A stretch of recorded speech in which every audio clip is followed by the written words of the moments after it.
विष्णु माई बापा किंवा नमो माई बापा अपरामुबा पंडरंग किंवा पंडरंग करू प्रथम मन मागची बडबड कमी करा दुसरी चरणा संतांना त्यांच्या कृपादान कथेचा विस्तार बाबाजी सद्गुरुदास का जयांची केली स्मरण होय सकल विद्यांचे अधिकरण त्याची बंधू श्री चरण श्री गुरूंचे त्याचे नमस्कार आता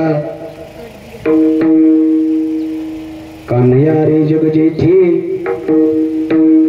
कान्हैया रे जग जेठी दी भेटी एक वेळी हॅलो कान्हैया रे जग जेठी दी भेटी एक वेळी काय मोकलीने वनी सावजानी विढिरे कान्हैया रे जग जेठी दी भेटी एक वेळी ब्रह्मानंदम परमसुखदम केवलम ज्ञानमूर्ती द्वंद्वातीतं गगन सदृशं तत्वमत्सादिलक्ष्यं एकं नित्यं युगलमचलं सर्वादि साक्षीभूतं भावातीतं त्रिगुणरहितं सद्गुरुतं नमामि नमो ज्ञानेश्वरा नमो ज्ञानेश्वरा नमो ज्ञानेश्वरा नमो ज्ञानेश्वरा नमो ज्ञानेश्वरा नमो ज्ञानेश्वरा नमो ज्ञानेश्वरा नमो ज्ञानेश्वरा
जेती कान्हया रे जग जेती देई भेटी एक वेळे काय लिले वनी सावजानी वेडी रे येथवरी होता संग येथवरी होता संग अंगे अंग लपविले कान्हया रे जग जेती देई भेटी एक वेळे तुका म्हणे पाहिले मागे एवढ्या एवढ्या वेगे अंतरला कान्हया रे जग काय मोकलिले वनी सावजानी वेडी रे प्रस्तुत प्राप्त प्रसंगी चिंतन रूपी सेवा करता निवडलेला अभंग कालेच्या कीर्तन रूपी सेवेसाठी निवडलेलं जो गोवंतर प्रकरणातील अभंग आहे ते देऊचे असे प्रसिद्ध संत वैराग्य वृत्तिमंत ऋणी भगवंत जगद्गुरु संत तुकोबाराय यांची गोवंतर प्रकरणातील उत्कृष्ट असा 4 चरणाचा अभंग कालेच्या कीर्तन रूपी सेवेसाठी निवडलेला विठाला विठाला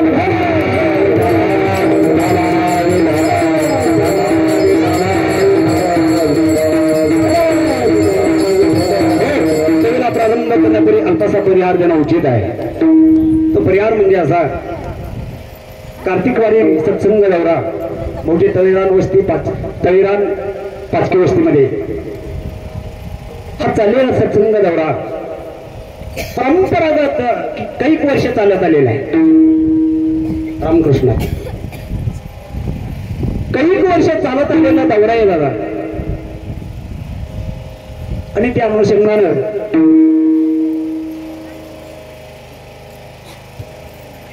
गुरुवर्य हरिभक्तपरायण अशी कोंढरी बाबा डेरे कोंढरी बाबा बगाड हरिभक्तपरायण गोदावी बाबा साबळे जगन्नाथ बाबा या ठिकाणी उपस्थित यांच्या कृपा आशीर्वादानं बाळकृष्ण महाराज माझे मित्र बाळकृष्ण महाराज कोकाटे आणि हरिभाऊ रामजी कोकाटे काशीनाथ कोकाटे आईलू गोविंद कोकाटे शिवजी पारदे हबप ज्ञानेश्वर महाराज कोकाटे यांच्या मार्गदर्शनानं गोदाईजी बाबा रामजी कोकाटे आणि वामन खेमा कोकाटे लालू खेमा कोकाटे तुकाराम लुमा साबळे श्री पोपट कोकाटे युवराज कोकाटे संदीप खेमा कोकाटे लक्ष्मण कृष्णा कोकाटे शिवाजी रामचंद्र कोकाटे आणि होनाजी सतू कोकाटे मारुती निंबा लांगे आणि रूपाजी दुंदा लांगे मारुती बाबू भांगले यांच्या सर्वांच्या सहकार्यानं पण या पाचकी वस्तीतील समस्त ग्रामस्थांच्या सहकार्यानं माझे तरुण वर्ग असतील माता भगिनी वर्ग असतील आणि पंचक्रोशीतील साधू संत सज्जनांच्या सहकार्यानं चाललेला हा सत्संग दौरा.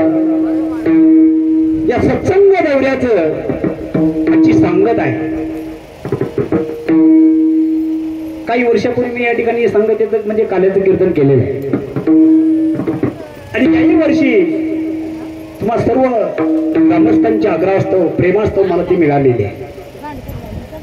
या ठिकाणी उत्कृष्ट असं गायनाचारी मंडळी आहेत. आज दुधात साखर आहे मला शर्करा दूध शर्करा योग आहे. उत्कृष्ट असे पट्टीचे गायनाचार्य कीर्तनकार पण आहेत. जाधव महाराज आहेत आमचे माझे शिष्य मोहन महाराज बांगर.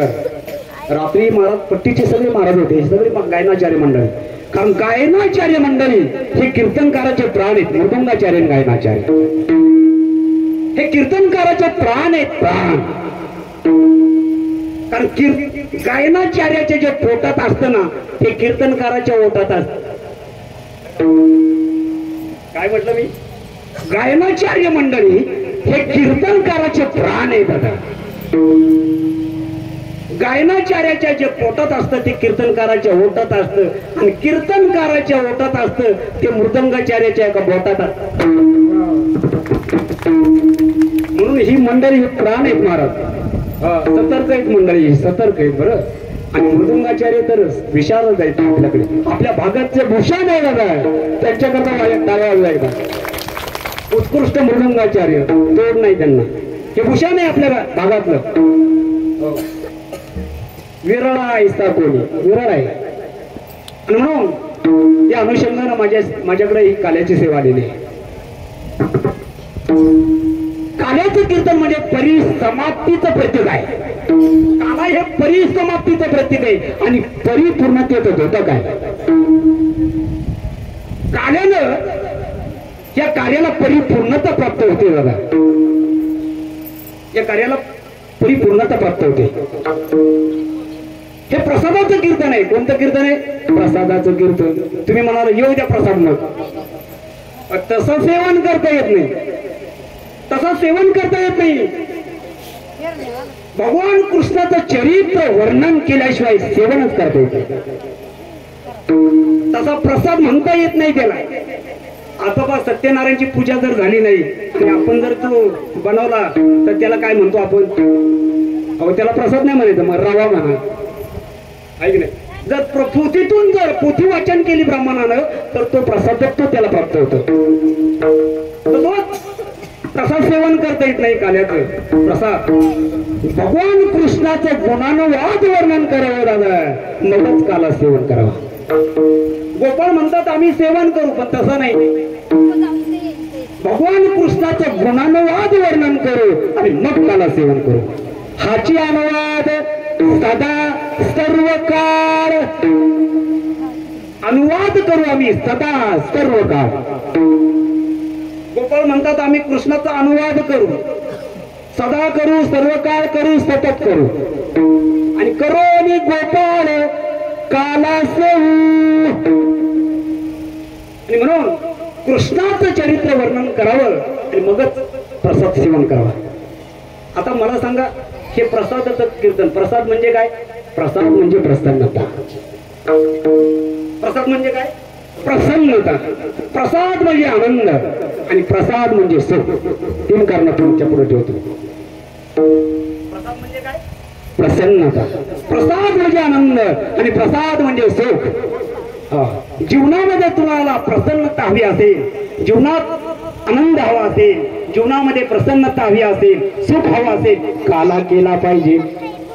काय केला पाहिजे? प्रत्येक गावात काला झाला पाहिजे. प्रत्येक गावात झाला पाहिजे. प्रत्येक गावात जर आनंद हवा असेल, प्रसाद म्हणजे काला म्हणजे प्रसन्नता, आनंद, सुख. काला म्हणजे काय वेगळं नाही महाराज. अरे आनंद हवा असेल काला केला पाहिजे, सुख हवा असेल काला केला पाहिजे, प्रसन्नता हवी असेल काला केला पाहिजे. प्रत्येक गावामध्ये काला झाला पाहिजे. प्रत्येक गावामध्ये सोडा, प्रत्येक घरात काला झाला पाहिजे. घरात सरपंच साहेब कशामध्ये काला झाला पाहिजे? घरात काला झाला पाहिजे. आपल्या घरात काला होत नाही, कालवा होतो. काय होतो? हा कालवा. कालवा कालवा कळतो ना. घरात कालवा होत नाही, कालवा होतो. कालवा विचाराची नाही. काला म्हणजे काय तुम्हाला एक सांगतो पहा. काला म्हणजे भेद नावाची वृत्ती निवृत्त होणं, याला म्हणतात काला. काला म्हणजे काय? भेद नावाची वृत्ती निवृत्त होणं, याला म्हणतात काला. आता घरामध्ये किती भेदान वागतात. एकाच कुटुंबातली माणसं असतात. बापाचा एक ताल तर पोर्याचा दुसरा ताल. बाप एक पक्षीयाचा तर पोर्या दुसऱ्या पक्षीयाचा. किती भेदानं वागतात. सासूबाई राष्ट्रवादीची ते सून झाली सेनेची. किती भेदानं वागतात. भेद नावाची वृत्ती निवृत्त करणं, याला म्हणतात काला. याला म्हणतात काला. आणि म्हणून या प्रसंगामध्ये अनुषंगानं भगवान कृष्णाचं चरित्र वर्णन करायचं. बस भगवान कृष्ण हे हा अवतार जो आहे तो परिपूर्ण अवतार आहे. बाकीचे अवतार झाले पण कार्यापुरते अवतार झाले, फक्त कार्यापुरते. आता मत्स्य अवतार झाला, कार्यापुरता अवतार संपलं.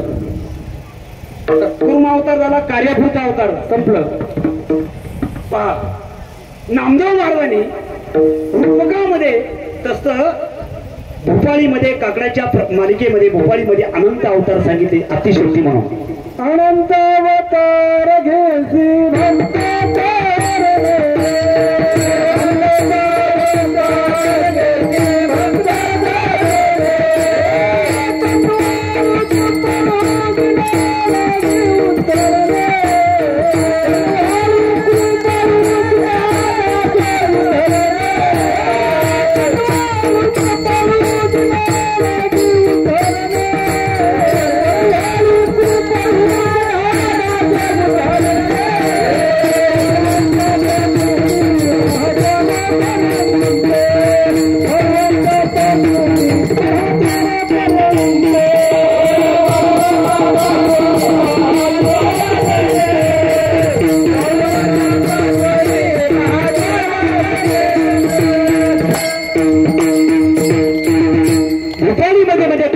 या मालिकेमध्ये अतिशक्ती म्हणून अनंत अवतार सांगितले. तसं भगवंताचे 24 अवतार आहेत, मुख्य अवतार 10 आहेत. अवताराचे 6 प्रकार: अंश आविष्काला पूर्ण आणि पूर्ण परिपूर्णता. काही अवतार हे कार्यापुरते झाले आणि काही अवतार हे परिपूर्ण आहे. हे कार्यापुरते अवतार कोणते? मत्स्य अवतार कार्यापुरते. नामदेव महाराजांनी बाबूला रूपकामध्ये वर्णन केलंय. नामदेव असं म्हणतात, कार्यापुरते अवतार कसे पहा. पहिला बाबूला तो आईसा, त्याचा नाव म्हणती मासा, शंका सुरवधीला कैसा चारी वेद आणले. पहिला अवतार घेतला मत्स्य अवतार भगवंतानं, शंकासुराचा वध केला आणि वेदाचं पालन केलं. अवतार कार्य संपलं. कार्यापुरचा अवतार भरतो. दुसरा बाबूल बोलती, नाव कासव म्हणती, त्याने पृथ्वी धरली पुष्टी, पाय पोटी धरली. पृथ्वी पाठीवरती घेऊन दैत्याचा वध केला. अवतार कार्य संपलं. तिसरा अवतार जो आहे, भगवंताने याचा डुकराचा अवतार घेतला, वराह अवतार घेतला, दाढेवरती पृथ्वी धरली, दैत्याचा वध केला. अवतार कार्य संपलं. चौथा अवतार जो आहे, चौथा अवतार नरहरी, चौथा अवतार नरहरी.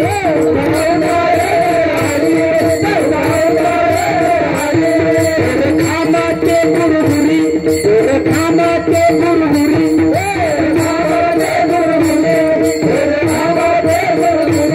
दैत्यवधुनी मांडी वरी, दैत्यवधुनी मांडी वरी,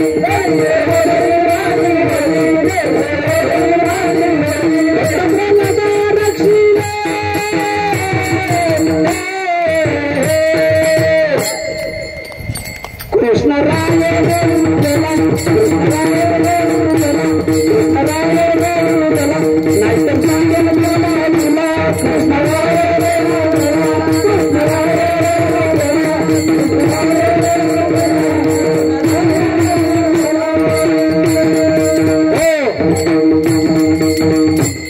चौथा अवतार भगवंतानं नृसिंहाचा घेतला. हिरण्यकशिपूचा वध केला आणि भक्त प्रल्हादाचं रक्षण केलं. अवतार कार्य संपलं. फक्त कार्यापुरते अवतार आहे, ते परिपूर्ण नाही अवतार.